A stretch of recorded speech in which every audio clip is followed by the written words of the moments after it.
Hello, everybody. In today's video, we're going to tackle a topic that so many people look for guidance on. What happens when someone confronts you? What do you do? We get so caught up, sometimes we freeze. We don't know what to do. I have 3 ways that will help you in confrontation if someone's coming at you, and I have a bonus tip. So stay tuned. And that bonus tip is life changing. Simple, but life changing. Let's talk about it.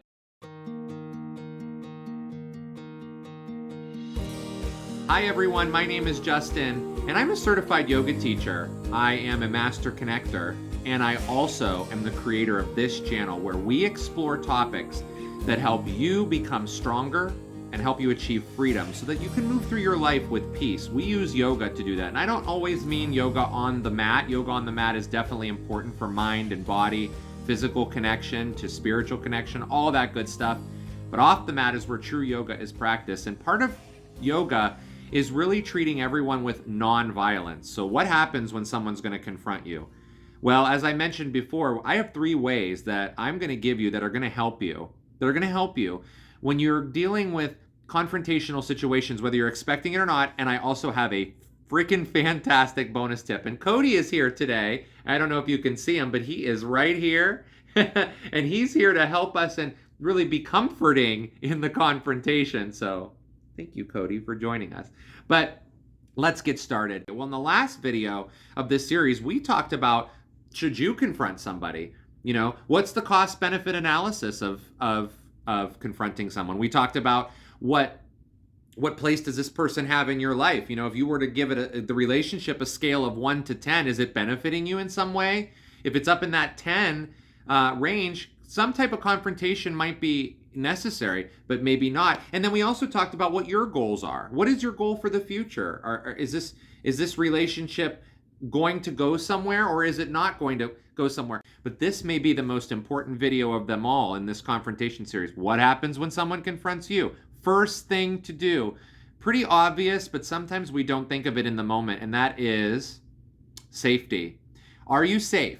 So this is a big one. We need to get that one out of the way. If it's obviously a physically dangerous situation where your physical self is in danger, it's very important to make sure that you take the actions you need to take, whether that's legal, whether that's getting law enforcement involved, whatever it might be, and you feel like you need to escalate this, please do so. And please speak with your medical professional advisor, your doctor, psychologist, whoever you're working through things with, to really get yourself in a very safe place, because you can't go anywhere, obviously, without being physically safe.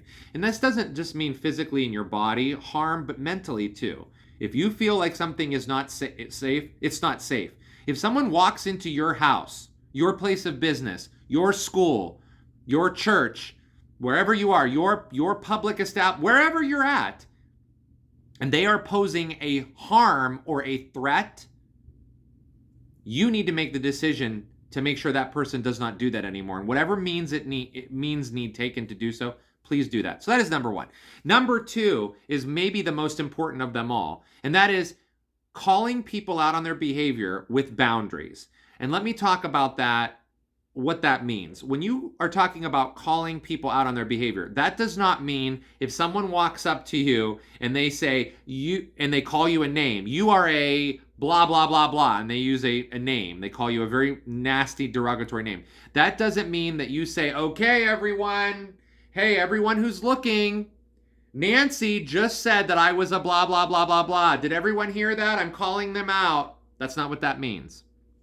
Calling people out on their behavior by using yoga is non-harm. It's non-violence, right? So non-violence means you are going to reset or set a boundary that showcases what the other person is doing without you specifically pointing to them. It's almost like a light turns on, like a big spotlight just comes down on the whole situation and everything comes out, yet you didn't do anything to specifically call them out by engaging in that confrontational battle.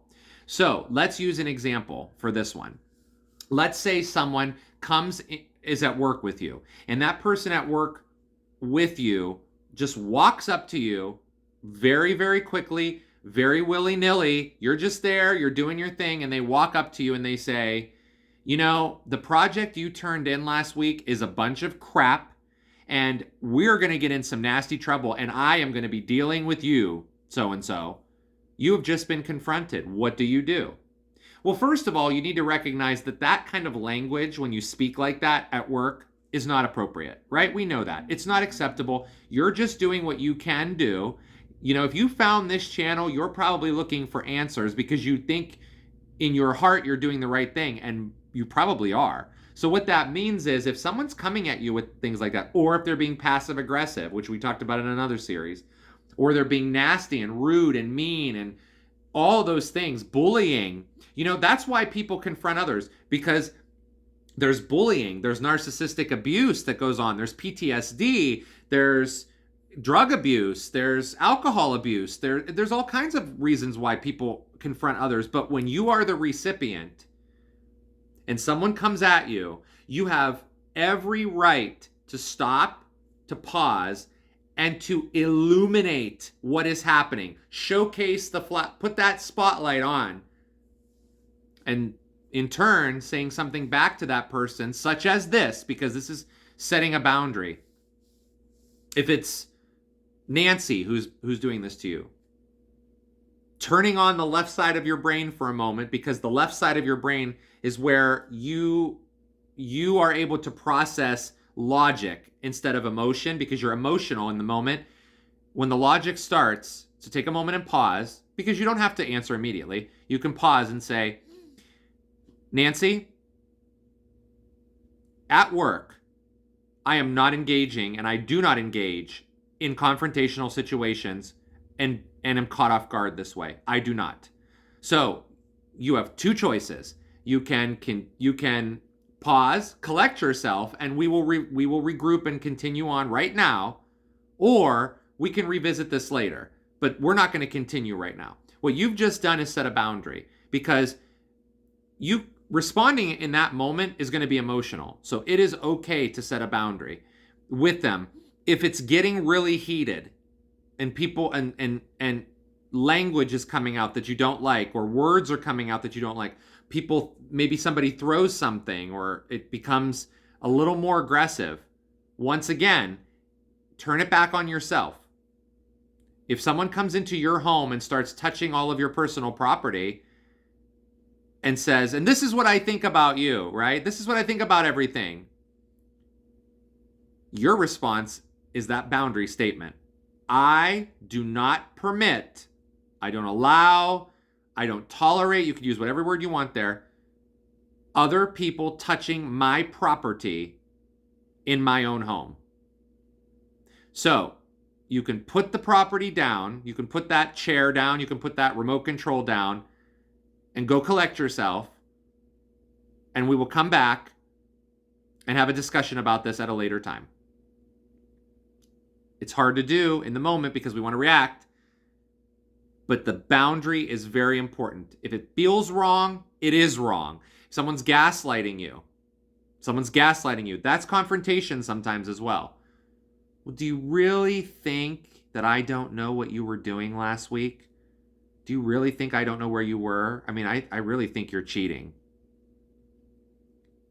You know, Nancy, I don't tolerate accusatory remarks. And that remark you just made is accusatory. So I need some time to process this, and I'm going to come back to you, and we're going to talk about this at another time. What you have just done in all of those situations is illuminated what they did. And you didn't say to them, you didn't confront them back. You didn't say you're an idiot. You didn't call them any names. You didn't judge them. You just stated what you will or will not tolerate. And that's okay. That's a very important step. So with that, going to the third step is, it kind of comes off the second step, and that is leave the situation. This one is important when someone comes at you when you don't know they're coming, or if you're at work. This is a big one. Corporate America people, listen up. Corporate HR departments do this all the time. I want to speak to you. And then you say, what is this regarding? Oh, I just need to see you in my office. That type of language is abuse. Plain and simple. It's abusive. You have a right as a human being to a lot of different things. You have a right to respect. You have a right to express your feelings. You have a right to your own opinions. You have a right to be who you are. You have a right, to like what you like.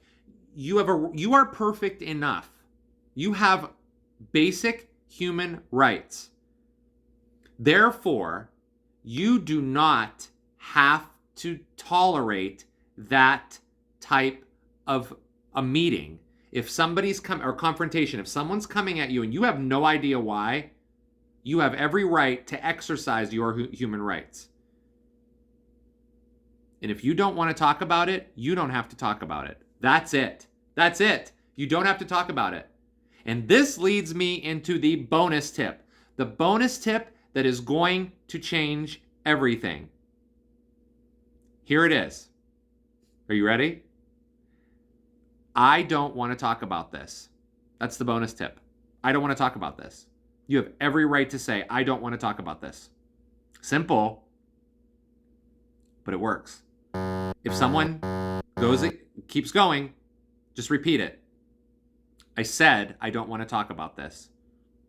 Well, I don't want to talk about this. If you stay on the topic that you're discussing, stay on it. You have the right as a human being, as I just mentioned, not to discuss things that you don't want to talk about. And we often get ourselves caught up in the moments because we're very, very, very focused on solving the problem now.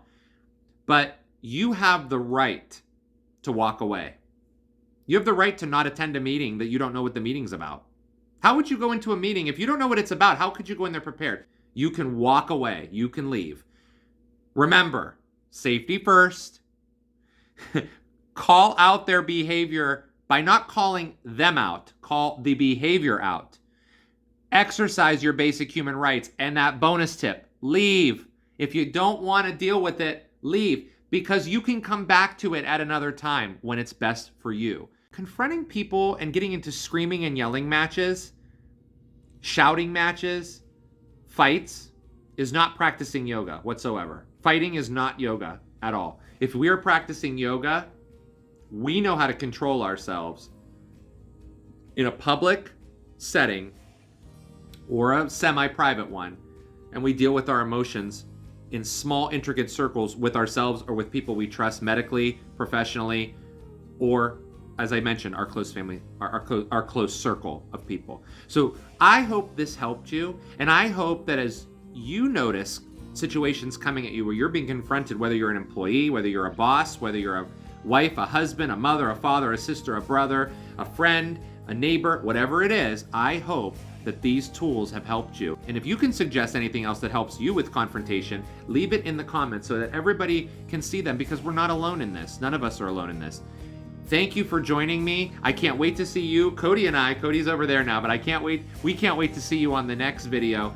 And we're going to continue with these topics so that you have the wherewithal to grow into your strength, into your freedom, and take toxic people out of your life so you can experience freedom, joy, and the beauty of yoga. My friends, it was a pleasure to be with you today, and we'll see you on the next video. Namaste.